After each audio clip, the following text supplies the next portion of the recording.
I understand. Now, what we don't understand is what constrains the intervention.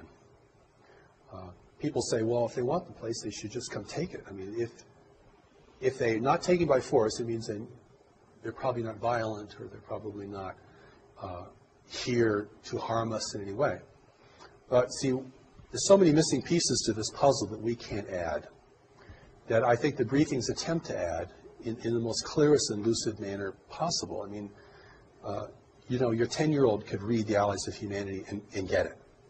Okay, so it doesn't require a highly sophisticated notion of dimensions or dimensionality or spiritual dimension or political astuteness in order to read the Allies briefings and realize what they're telling you. They're telling you you're facing a subtle invasion that is not here to destroy you, but to utilize you, and will use your strengths and your weaknesses and your adaptability to this world, which they do not possess, in order to establish their own agenda here.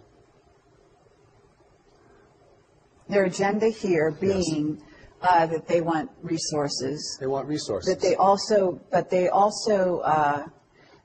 want to inhabit this world. It appears. They don't really want to inhabit it because they can't. All they can do that is through genetic manipulation. But even genetic manipulation is a very time-consuming and difficult task. And that's why the intervention has taken a very slow pathway. It just happens to be the most effective way to ingrain yourself in the consciousness, in the biological reality of another race. Okay, and at this point, you're talking, do you want to talk about the various races that are involved in this sort of covert invasion? Or, you know, do you want to delineate out some of those races? Because obviously there are many, and we can't list all, 57 or more, because those are, some of our intel that tells us that at least 57 races, but quite possibly more. That's right. And do you want to, at least for the listener, because I know that you're using terminology just in your phrasing, that if people aren't quick and don't already have a background in this, they might actually have misunderstood what you said, because you'll say foreign, and they may think, well, we're in the United States, maybe he means France, and I, just because, I catch it, because obviously I'm used to thinking along these lines, but what I'd like you to do is, we're talking about an invasionary force, because people are very sort of hyped up on the notion that, oh, maybe we'll be invaded sometime in the future. A lot of movies bring that possibility forward. But the fact is, we've been invaded, and we're being invaded as we speak by all of these races that you're describing. And so let's name some names, if you don't mind, just briefly, before we move on. Well, first of all, there are no names given in the Allies briefings. They do not describe where they're from because they want to protect their free worlds. Yes, I noticed that. They also do not describe in names the races who are here because it would be meaningless to us, or it could certainly generate a lot of fantasy and speculation. What is important to us is to know that those in our world today are resource explorers, and they are working beneath the rules or around the rules of engagement that are established in our region of space in order to have access to our world. If it appears to outside observers that their presence here is not resisted or denounced, then they have, within the rules of engagement in our region of space, they can be here without setting off alarms to their competitors or establishing official oversight problems.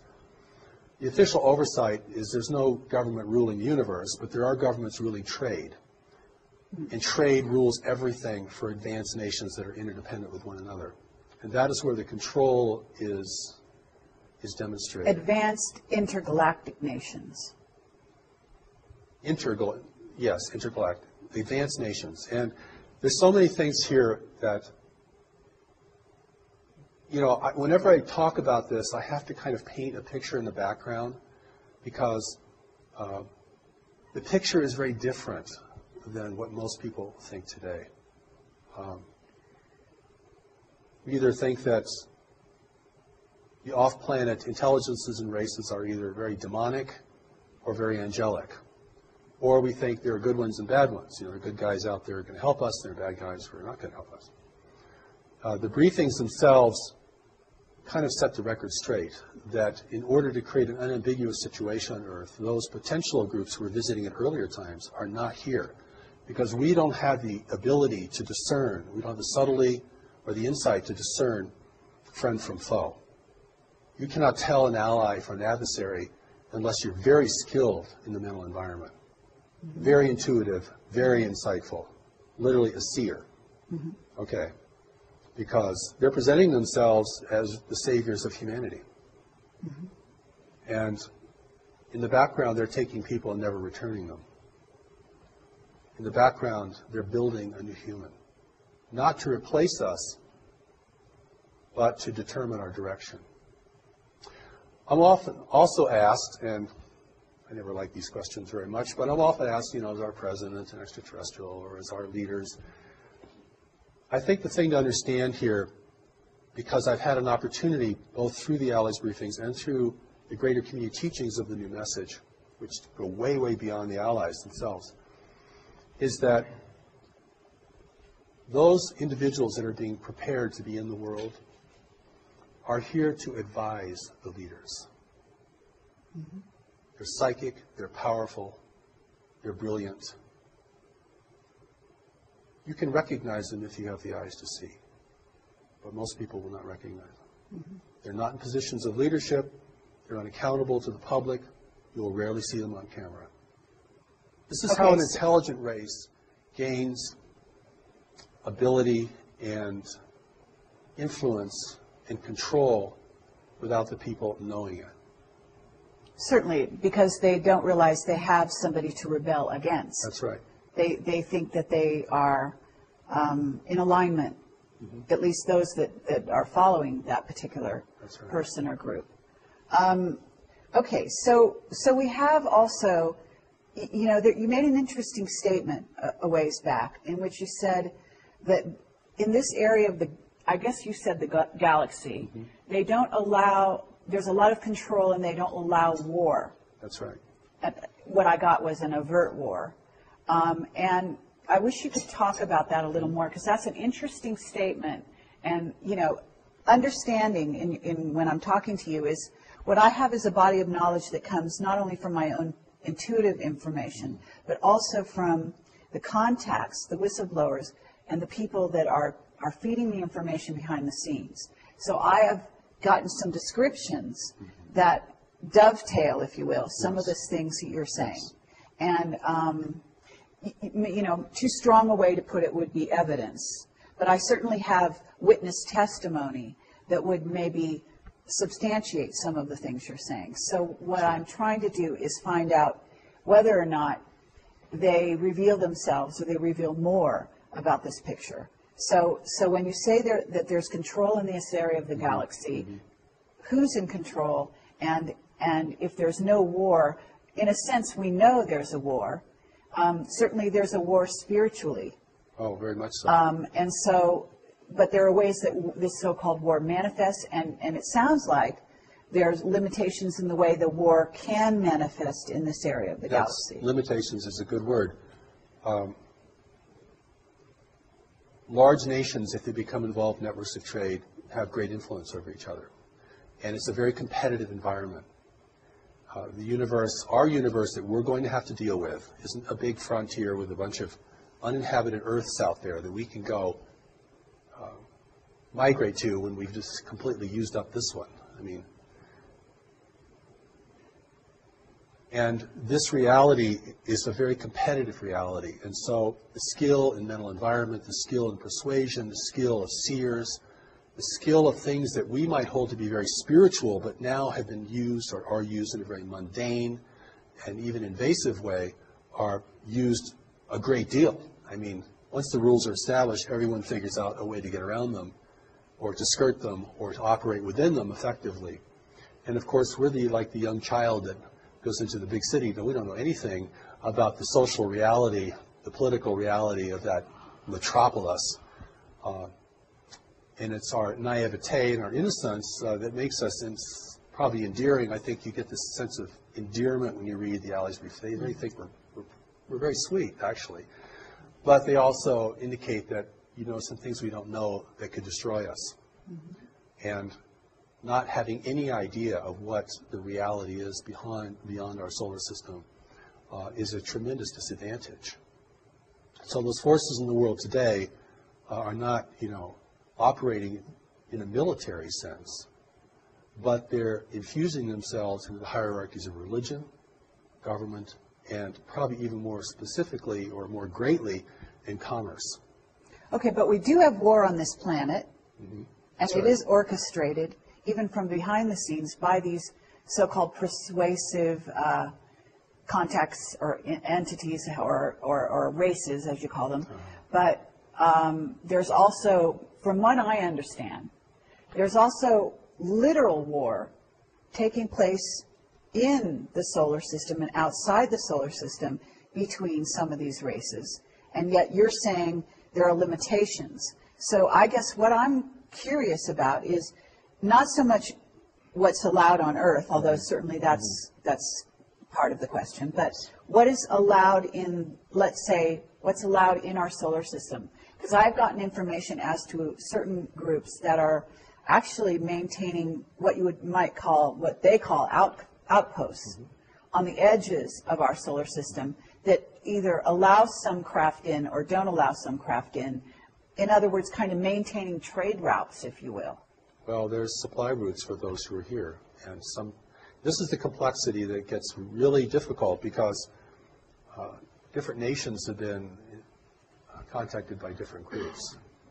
And certainly, I'll say a few things that might shed some light on this. One is, if you want to gain ascendancy in the world and have your presence be the most trusted presence, then you have to weaken the strongest nations. And one of the ways you weaken a strong nation is by engaging it in intractable conflicts. And then begin to erode the confidence of its people in that nation. This is very much about persuasion and acceptance, okay? I make this emphasis about war because our whole orientation to space is war. Star Trek, Star Wars, War of the Worlds. Right. This is where we're coming from as a people. We think the universe is just another big battleground between empires and freedom fighters and all this kind of stuff, which is a total projection of, our reality here on Earth. But the truth is we're facing a non-human universe. And that alone is enough to send people chills. We're facing a universe that does not value human values. But we're also facing a universe that, like every other creature, requires resources to live, has to deal with competition, has to deal with provision, has to coexist with others. So our emergence into the greater community is an emergence into a much more sophisticated and complex environment. And we're going to emerge into this greater community because we can't stop. It's happening, not because we're going out and finding out what's out there, but because what's out there is coming here. Not all of what's out there, but some of it. The briefings also indicate that there are very few worlds in the universe who know of our existence. That's an Because interesting statement. those who do know keep it a secret. Fewer competitors. Or the freedom-loving races certainly don't want anyone to know because freedom is rare in the universe, and you begin to promote the idea that there's this beautiful virgin world down here being despoiled by its native peoples, its stewards, then you're going to have a lot of intervention. It's in this is the Alley's briefings talk about this, as well as the New Message Greater Community teachings, is that we're following a very normal path of self-destruction, that most races that become technologically endowed begin to outstrip their world's resources and are usually engaged in the greater community, not because of their explorations, but because the greater community arrives, offering gifts with their secret plans. And that's how that is the inducement. The inducement is not just to be a conquered people, because we resist. And if we resist, they couldn't function here, and they destroy the value of this world.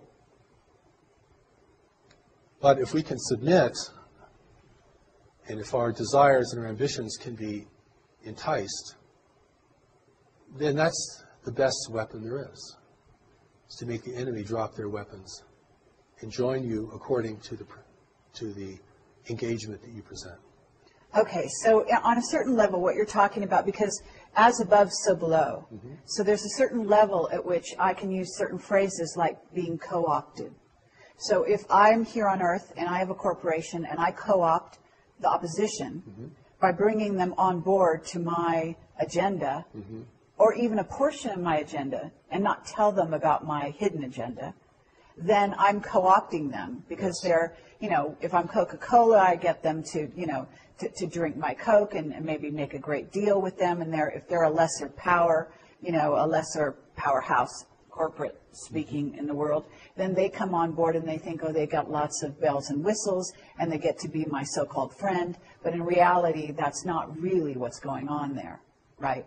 That's right. I'm Coca-Cola and I'm going into Africa and giving them Coke, free Coke, even whatever. I give a lot of things away, right, initially. Sure. And then they become my friends, and then they let me in and they let me buy land, they let me build corporations, and then pretty soon I'm employing them, but pretty soon I'm also ruling them because I'm employing them. That's right. And so on and so forth. So by the same token, if we go off planet, a similar thing is going on. We bring in, they bring in the bells and whistles, which are free energy, technology to go off planet. Mm-hmm. The idea of terraforming other planets is very appealing to a race that is spoiling their own planet, right? Certainly.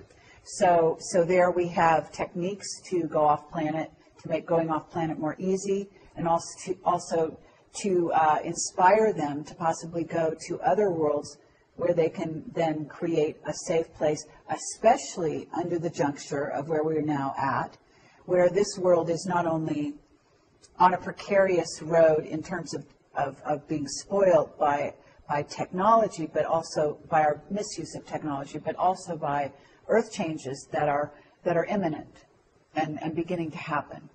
So that in that scenario, and then some of our black projects have what is called Project Looking Glass, and they have future technologies that can see the future, or potential futures that have more potential of happening than other potential futures, and then that gives them the upper hand, certain countries on this planet, the upper hand, so they can conduct business in a certain way to go in alignment mm-hmm. with a positive agenda towards the future that looks like it's more likely going to happen anyway. So they're planning for for a certain scenario, and the scenario involves earth changes on the one hand, it involves rolling out a sort of population elimination agenda on another, and then also sort of this resources trading establishments with various races off planet, to where these alliances have been made and built and kept up with the promise of greater benefits for the future, whether it be China's dealing with one race and told they're going to get benefits in the future of this, that, and the other, and ultimately they'll be the new rulers of this earth if they do play ball. And then you get the United States, who's had alliances with various other groups for a while, who's been told the same thing. And then you pit the two countries against each other so that they're always in a little bit diminished state, or a state of sort of semi-hysteria, or at least their militaries are, mm-hmm. and so on and so forth. So it's easy to causing dissension in a playground between two bullies. If you get the bullies fighting with each other, they're not going to really be watching what you're doing anyway, and you're over here sort of taking their gold and telling them, it's a good thing for you because you're going to back them in the future and all that kind of thing, right? I think you begin to get the gist. This is all right.